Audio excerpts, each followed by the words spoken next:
Ya, pagi.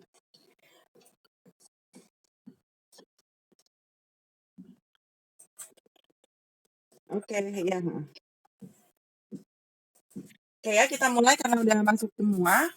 Nah, sekarang kita lanjut eh, masih yang kemarin ya, masih yang tentang syarat kepengruwenan. Nah, ini masih lanjut contoh soalnya. Kita lihat di contoh soal yang ketiga. Nih ya, besarin. Nah, oke. Nah, di sini ditanya carilah panjang EH jika dua bangun di atas itu kongruen. Gitu. Nah, berarti kalau EH sama dengan apa? Di EH kan yang di sini nih. EH itu kan yang dibangun trapesium yang biru ya.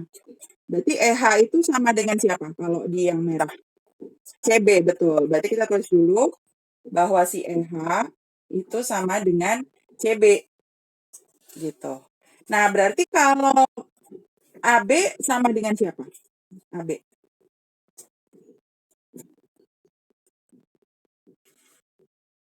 EF, betul. AB itu sama dengan EF. Jadi cara mengerjakan panjang EH, kita bisa menggabungkan dari yang diketahui di soal. Berarti kan kalau DC sama dengan HG nih, berarti si HG-nya itu juga kalau di DC-nya 15, berarti HG-nya juga 15. Berarti kita tulis di sini 15. Gitu. Berarti GF-nya berapa nih? GF sama dengan siapa GF?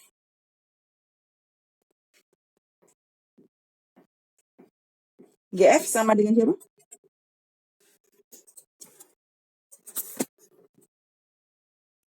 GF-nya sama dengan AD. Berarti kalau misalnya AD-nya 8, GF juga di sini 8. Nah, sekarang yang ditanyakan RH.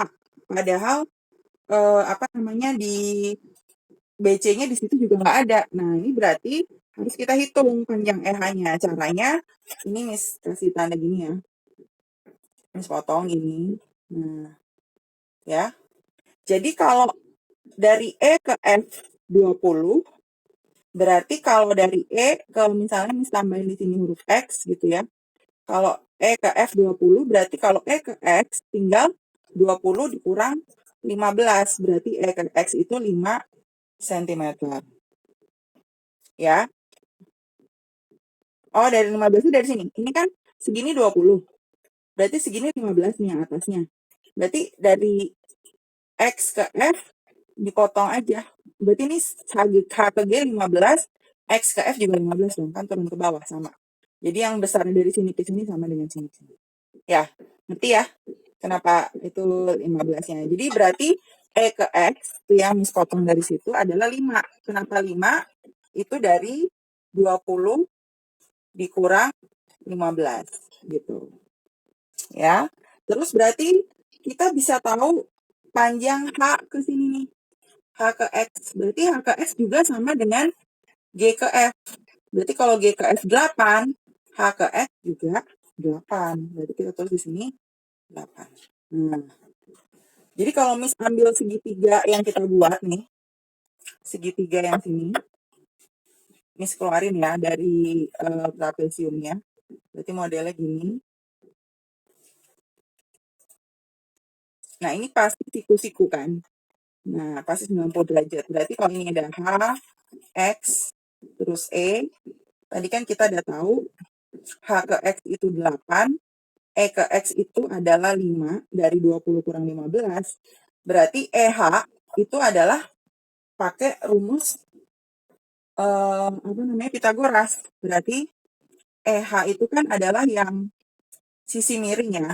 Ini kan yang sisi miring. Jadi kan rumus Pitagoras itu apa? EH itu sama dengan akar karena dia miring ya.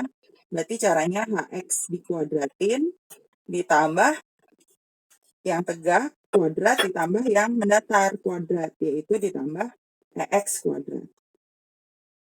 Gitu. Berarti sama dengan HX-nya itu adalah 8 kuadrat ditambah EX kuadrat berarti 5 kuadrat.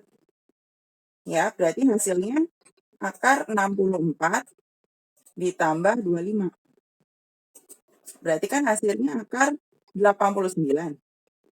Ya, 89 itu udah nggak bisa dibagi lagi. Ya udah nggak apa-apa. Berarti jawabannya RH itu adalah akar 29. Gitu. Kalau misalnya bisa diakarin, misalnya akar 49 kan berarti 7. Itu boleh. Jadi jawabannya 7 gitu. Tapi karena ini nggak bisa diapa-apain, ya udah akar 89 jawabannya akar 89 benar. Berarti EH akar 89, berarti kalau EH akar 89, itu udah dapet pertanyaan ya. Berarti BC-nya juga di sini akar 89. Sama dengan si EH itu. Gitu. Oke, sebelum ke nomor 4, ada yang mau ditanya nggak? Yang contoh soal yang ketiga. Nggak ada ya. Berarti kita lanjut ke contoh yang kalau mencari sudut. Nah, kita lihat contoh yang keempat.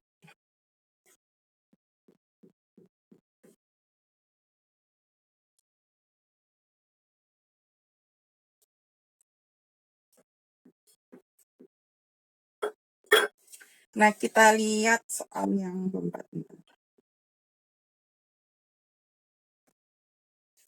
Nah, ini ya. Jadi, di sini ada bangun ini, ya kan?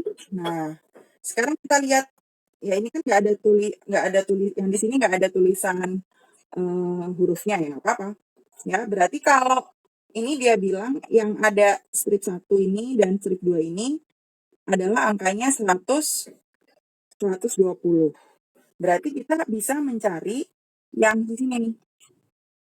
Nah, itu tuh kalau bangunnya segi 4 itu belum tentu selalu persegi ya. Jadi segi 4-nya yang kayak gini, 1, 2, 3, 4. Nih ya. Nah, berarti total sudutnya, jadi total sudut segi 4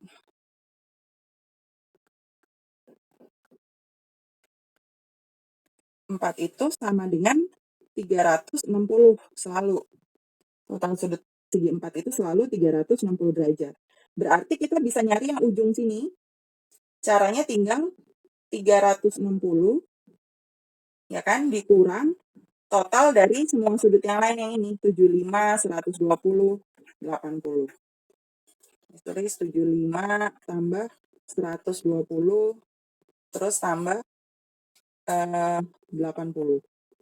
Berarti 360 dikurang 75 tambah 120, 195, tambah lagi 80, berarti 275. Ya. Nah, 275 derajat. Jadi 360 dikurang 275. Berapa tuh?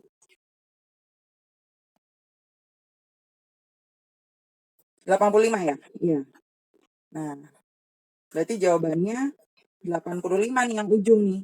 Nah, kita tulis di sini hasilnya adalah yang ujung sini adalah 85 derajat. Berarti kalau dari sini kan kita tahu bentuk yang ujung ini nih yang nggak ada stripnya sama sekali, berarti itu sama dengan si V, ya kan? Berarti yang V itu nilainya kita bisa tahu hasilnya adalah 85 derajat. Kenapa? Karena sudut yang V itu kongruen dengan yang ujung sini. Berarti kita tulis di sini V itu adalah 85. Nah, terus dia nanya lagi sudut yang U. U itu kalau kamu lihat adalah dia sudut setelah 120 dan sisi yang ada stripnya 1. Berarti kita lihat 120, terus yang ada sisi yang stripnya 1. Berarti sama dengan yang ini. Bukan yang 75. Berarti yang U itu adalah 80 derajat. Nah, gitu. Misalnya ditanya lagi yang ini berapa gitu ya, yang ujung sini. Berarti ya udah ini adalah antara 120 dan yang strip 2. Berarti 120 stripnya 2, selanjutnya adalah 75. Berarti kita tulis aja di sini 75 misalnya yang ditanya. Tapi kan ini soalnya nanya nih cuma nanya U sama yang V gitu ya. Jadi diingat kalau misalkan kongruensi, kalau segi 4 totalnya itu sudutnya 360. Kalau total segitiga berapa? Kalau total sudut segitiga, ya, kalau sudut segitiga itu 180 ya. Gitu. Ya itu diingat Kalau misalnya soalnya sudut. Kalau tadi soalnya yang sisi, yang ada Pitagorasnya itu seperti contoh yang nomor 3 gitu. Oke ya, jadi hari ini kita membahasnya sampai di sini aja, yang mencari sisi dan mencari sudut dalam dua bangun yang kongruen gitu ya. Jadi nanti Miss seperti biasa nanti Miss upload apa namanya videonya, nanti kalian bisa ulang lagi penjelasannya kalau masih belum ngerti ya. Oke, sampai di sini dulu semuanya. Nanti tunggu tugasnya dari Miss update di itu ya, di Google Class, di grup WA. Oke, selamat siang semua. Siang, siang, siang. Ya, udah mau habis lagi.